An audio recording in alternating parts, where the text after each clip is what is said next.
ایک ہندو بھائی کا سوال، اس نے کہا کہ اگر میں اسلام میں داخل ہو جاؤں تو کس فرقے میں داخل ہوں گا؟ کیونکہ حدیث پاک میں ہم نے سنا ہے کہ 73 فرقے ہوں گے، ایک حق پر ہوگا۔ اس تعلق سے ہم اس بات کو سنتے ہیں، وہ ہندو بھائی کا سوال سنتے ہیں، اور پھر مفتی یاسر صاحب کا جواب ہے، اور مفتی یاسر صاحب ہمارے بڑے علماء میں سے ہیں اور انہوں نے کافی اچھا جواب دیا، لیکن اس کا ایک جواب اور ہے جو آسان ہے سمجھنے کے لیے۔ پہلے ہم ان کی بات سنتے ہیں، پھر ہم اس پر جو ہے ایک اور اس سے آسان جواب دینے کی کوشش کرتے ہیں۔ میں نے اللہ تعالیٰ کو مان لیا، میں نبی پاک محمد صلی اللہ علیہ وسلم پر ایمان لے آیا، میں اسلام میں نے قبول کر لیا۔ اس کے بعد میں کون سے فرقے میں جاؤں؟ کیونکہ نبی صاحب نے، میں نے ایسا کہیں پڑھا نہیں ہے، سننے میں ایسا ہی آیا ہے کہ 73 فرقے جو کہے ہیں نبی صاحب نے، ان میں سے ایک فرقہ جنتی ہوگا قیامت تک، 73 ہو جائیں گے۔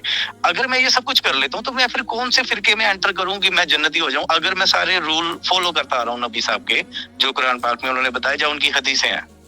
آپ کو کسی بھی فرقے میں جانے کی ضرورت نہیں ہے۔ سورہ یہ حج میں سوال میرے لیے بہت زیادہ اہم ہے اسلام میں آنے کے لیے۔ میں وہی کہہ رہا ہوں کہ قرآن کریم میں سورہ حج میں اللہ تعالیٰ فرماتا ہے حضرت ابراہیم کے تعلق سے کہ ہوا سماکم المسلمین، کہ ابراہیم نے تمہارا نام مسلمان رکھا ہے۔ تو تمہارا نام شیعہ سنی دیوبندی بریلوی وہابی نہیں رکھا ہے، اس نے تمہارا نام مسلمان رکھا ہے۔ تو آپ کسی فرقے کے کلمہ نہیں پڑھتے، آپ کوئی بھی مثلا کوئی بھی مان لیں تھوڑی دیر کے لیے کوئی فرقہ والا ہی ہے، وہ آپ کو اگر اسلام میں داخل کرے تو آپ کو یہ نہیں کہے گا کہ کلمہ پڑھو کہ اللہ کے سوا کوئی معبود نہیں، محمد صلی اللہ علیہ وسلم اللہ کے رسول ہے، اور فلاں عالم جو ہے جو فرقے کا بانی ہے وہ فلاں فلاں ہے، وہ یہ ہے ایکس وائی زی ہے، کوئی ایسا کلمہ آپ کو نہیں پڑھاتا۔ کلمہ یہ ہے کہ اللہ کے سوا کوئی معبود نہیں، رسول اکرم صلی اللہ علیہ وسلم اللہ کے رسول ہے، اور آپ مسلمان ہو جاتے ہیں۔ اسلام قبول کرنے کے لیے کسی فرقے میں داخل ہونا قطعاً کوئی ضروری نہیں ہے۔ ہاں جو چیز ضروری ہے وہ یہ کہ آپ کی جو زندگی ہے وہ قرآن کے مطابق ہو اور رسول اکرم صلی اللہ علیہ وسلم کی سنت کے مطابق ہو۔ آپ نے مفتی یاسر صاحب کا جواب سنا، اس ہندو بھائی کا سوال سنا۔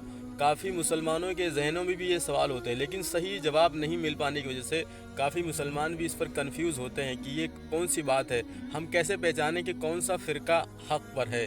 کیونکہ نبی صلی اللہ علیہ وسلم نے فرمایا کہ ایک ہی حق پر ہوگا، 72 جو ہے ناحق پر ہوں گے، 72 جہنم میں جائیں گے، ایک جنت میں جائے گا۔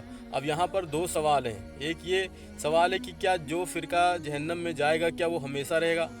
دوسرا یہ سوال ہے کہ ہم اس حق والے فرقے کو جو ڈائریکٹ جنت جائے گا بغیر جہنم میں جائے، اس کو کیسے پہچانیں؟ دو سوال ہیں یہاں پر۔ تو پہلا جواب ہے کہ جو فرقے جہنم میں جائیں گے وہ ہمیشہ نہیں رہیں گے۔ دوسری حدیثوں سے یہ بات ثابت ہوتی ہے کہ جس نے ایک بار بھی لا الہ الا اللہ محمد رسول اللہ سچے من سے پڑھا ہے، سچے دل سے پڑھا ہے، اس کو ایک بار بھی زندگی میں اپنایا ہے، تو وہ جنت اللہ پاک اس کو ضرور عطا فرمائیں گے۔ یہ بات ہوئی کہ وہ ہمیشہ فرقے وہ جو ہوں گے وہ جہنم میں نہیں رہیں گے غیر مسلموں کی طرح۔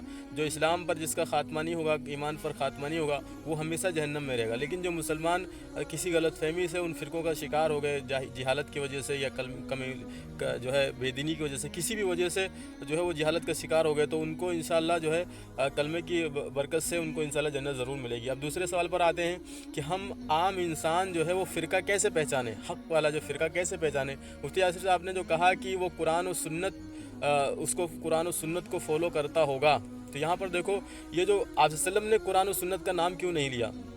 قرآن و سنت کا نام لے کر ہی تو سارے فرقے اپنے فرقے بنائے ہوئے ہیں۔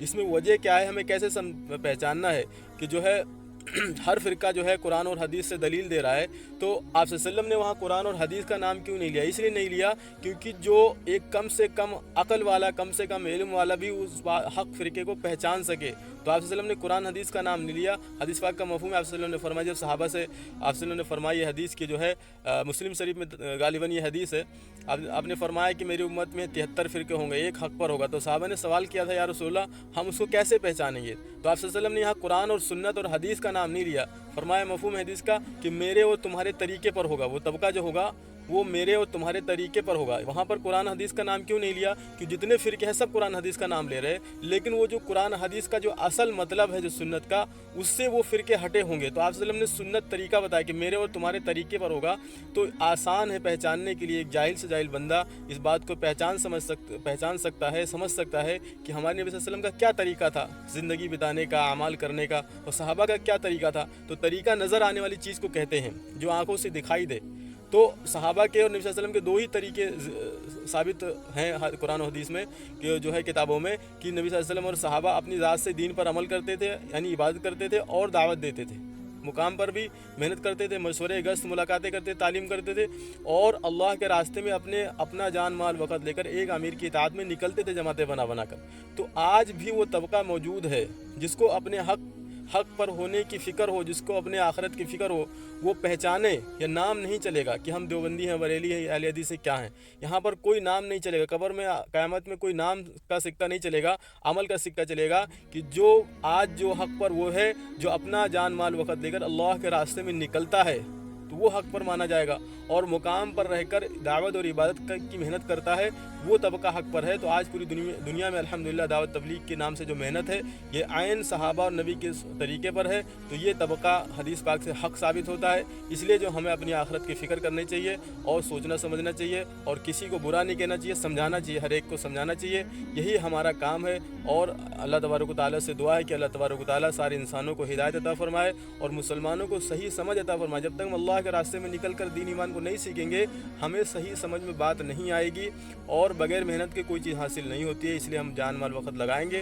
اللہ تبارک و تعالیٰ ہمیں ہدایت عطا فرمائیں گے، کیونکہ قرآن پاک میں ہے والذین جاہدوا فینا لنہدینہم سبلنا وان اللہ لمع المحسنین۔ اس آیت کا مفہوم ہے کہ اللہ پاک فرما رہے جو میرے راستے میں نکل کر دین کو قائم کرنے کے لیے جد و جہد کرے گا، محنت کرے گا، ہم اس کو ہدایت دیں گے، اس کے لیے ہدایت کی راہیں کھول دیں گے، اور ایسی باتیں اس کو سمجھائیں گے جو دوسروں کو اس کی ہوا تک نہیں لگے گی۔